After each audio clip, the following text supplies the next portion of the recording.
Hello everyone, welcome to the episode. Welcome to Funky Movement and Beta Breaking. As the title implies, today I'm going to be getting a little funky on the overhang upstairs. Super pumped about it. Getting started on a pink V4, V5 here. Just love anything that's overhung or roof. Just becomes fun and interesting. Often better holds are used as well. And here you see me getting a bicycle set.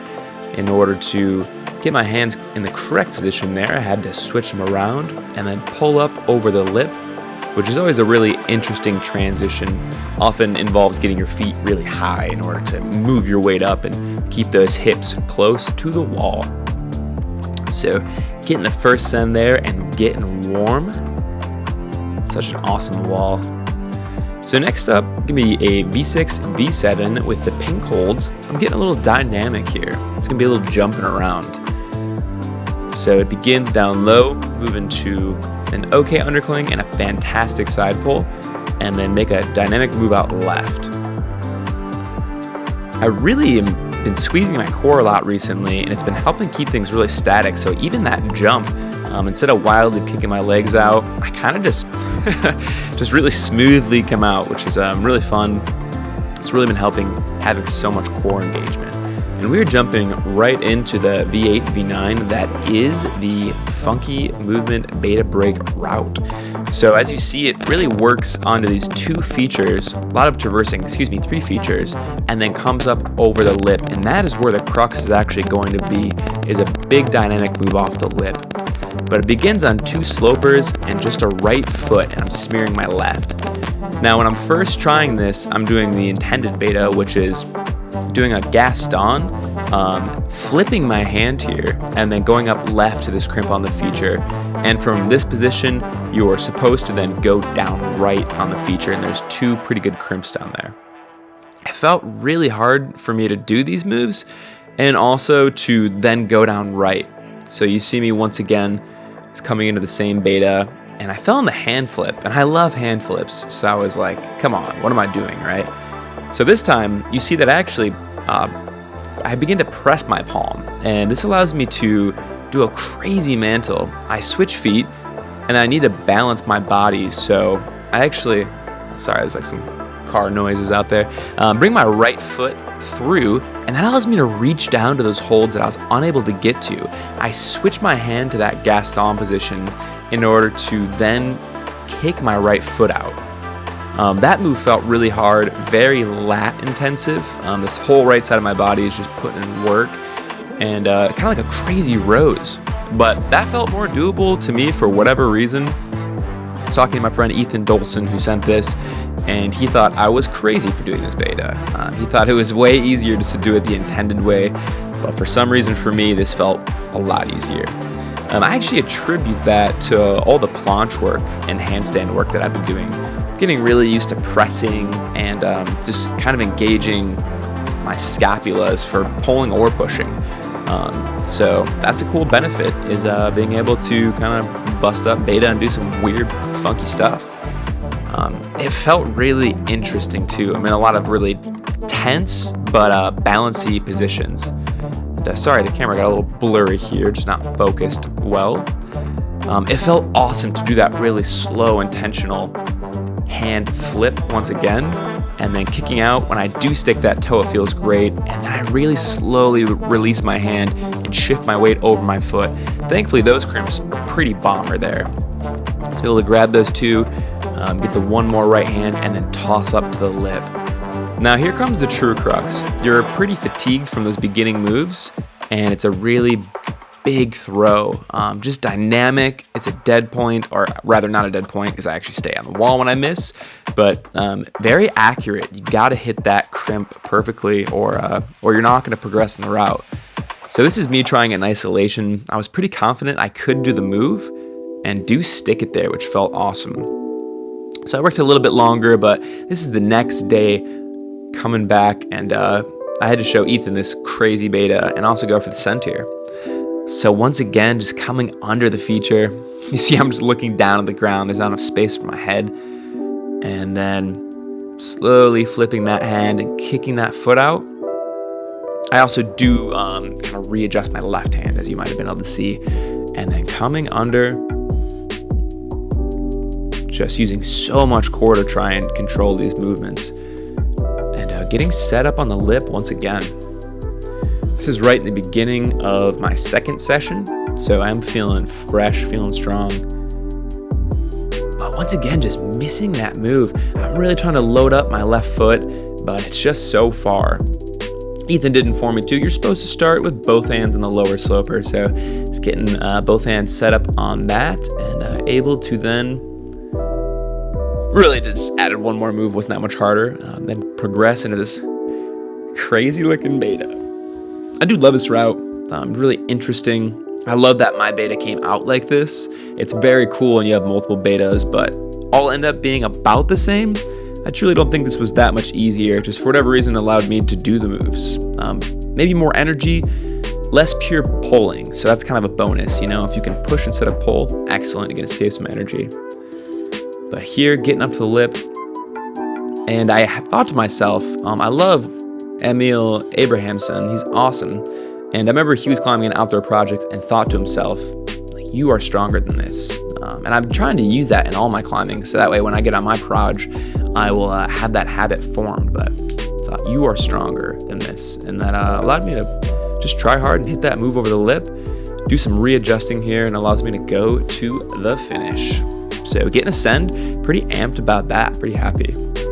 So here we have a really interesting V6, V7. This is left, more flat wall, but the features offer some cool terrain. And you see that really just kind of bouncy, almost more technical movement on some crimpy holds, but because it is a flatter wall, nothing too powerful. But I kind of shift around and get myself geared up in order to, I consider getting a high foot, but I decided to keep my weight low, but getting up to what is a very definite crux. So from here I actually will bump, or rather match, and then transition my right hand up. And I know that this is going to be a little bit out of frame, but don't worry. I encounter this crux very quickly, and it stumps me. Unable to foot switch, which was my first hope. And here I just changed the angle. It was really difficult to be able to show the entire thing and also have a good shot. So thankfully you're able to see the beginning moves, and now you can get a feel for what the top is like. So it's kind of a one move wonder route, and it's all about the balance of the body. So once I match, I have my right foot on, my left foot down below, just helping counterbalance. I go right, and I want to go right again to what is actually a really great hold. I'm really trying to do a foot switch, because the foot switch would allow me to have my weight stacked where I want it, and then potentially just go up dynamically and then kick my right foot out to that foot chip and kind of snipe it. And that would allow me to do the route, you know? So it's kind of a strugs fest though. I'd seen many people working on this too, a lot of strong climbers, and none of them are doing it. And I kind of cockily thought like, all right, I'll be able to do this, you know? But I was pretty quickly humbled. It's just a really hard move. Just there I try and just go out dynamically and grab it. And I tried that probably 15 or 20 more times off camera, was unable to get it. So perhaps I'll return to that one, perhaps not, but I mean, really tricky, but just goes to show sometimes balance is everything. So here in this V4, V5, nice fun dynamic start, dynoing out, and I decide to reach up right and then get my foot up, and then I come to a series of 4 pockets. Beautiful aesthetic. I just love that they make all the routes look really pretty. It's very fun. And just some finger and tendon testing here, seeing if you got the strength to pull through these pockets. And then thankfully some great juggy holds for the finish there. But really fun. Just awesome to have a dynamic move and then use some pockets on a 4-5. It's always really awesome. I always remember there was this really talented setter who always said that you should use your best holds for your easiest routes. So basically, you know, prioritizing the lower grades, because that's where we're going to have, you know, a lot of people climbing, and you want to make those really fun. You shouldn't just use them only on the hardest stuff. I've always really appreciated when that principle is used. So here we're transitioning into another balancy 6-7. So I had the Gaston in order to move my right hand over, grab these two, and no matter what, you barn doored. So just hoping to kind of catch the wall as your foot swings around to stop that rotation. And then here I try and catch that Gaston and just dab. Just like, what am I doing? Interesting. All right, well, I didn't edit the other tries on that. Or did I? No, I didn't. I must have deleted them on accident. Well, that one is going to forever live in mystery, fam. But I did not send it. I don't know what I'm doing editing. I'm just going nuts with it. Anyhow, another blurry shot. Sorry, I don't know about that. Just crazy stuff going on. There's a fun V4, V5 banger here. Just some big movement. I love when you start with matching the hand-foot start there. That's really awesome. And Ethan was saying it was really fun to do dynamically and just bust it into 2 dynos. So I did that as well. It's a really fun thing to do, is just to climb routes different ways. So climb it super static and then climb it really dynamic. And there I was asking which holds he used, if he skipped all of them or if he used the first big undercling jug, which he did.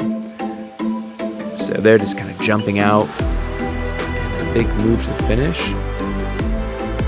And yeah, the dynamic movement still feels a little foreign to me, but really fun. So here we have another really bouncy route. Great balance in this episode. Powerful and bouncy. I guess it's kind of the upstairs terrain makes it so. But so I couldn't figure out how to start this. It was actually very tricky, but there's a really good hold there that I get my right foot on and just get my hips in the wall, and I'm able to go out and hit those 2 Gastons. And that allows me to get my footing adjusted under me. See, I'm trying out different foot chips and just use the good one. Ultimately, the little chips were looking pretty tiny and intimidating to use. From here, I'm able to span out and grab that pinch, and I try and walk my foot in and just come off that little foot chip. So I'm just trying as if I wouldn't have fallen. I know how to talk. But I know how to start this bad boy now, so just getting set up once again. 2 Gastons, coming down into it, taking a fall there. Just hop right back on because it's not an issue of having enough power, it's really just an issue of doing it right. So jump back on pretty confidently, able to reach out and grab the pinch. And this time I keep my feet more under me instead of trying to walk them through, especially in the little foot chips. And I opt to just match on the bigger foot just because I'd popped off. Here I go out and originally kind of undercling that pinch, but instead shift my hand and then get a high foot. And this move actually felt like far away. It felt kind of hard, especially when my foot pops off there. Just kind of reach up statically and then do a really crazy match underneath. But got the send there. Pretty amped about that.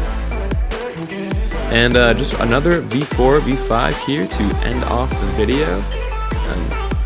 Kind of interesting that I struggled with the 2 V6, V7s on either side that ultimately had to do with balance and movement. And just really succeeded on everything powerful. Just goes to show that I need to work on my weaknesses. Always a really great thing to do. Nothing wrong with building your strengths, but definitely want to be an overall accomplished climber. At least I do. So continue to work on the balancey stuff, but just flowing through this awesome, fun, powerful V4, V5. And that is going to be a wrap, fam. So thanks for watching. Much love and peace.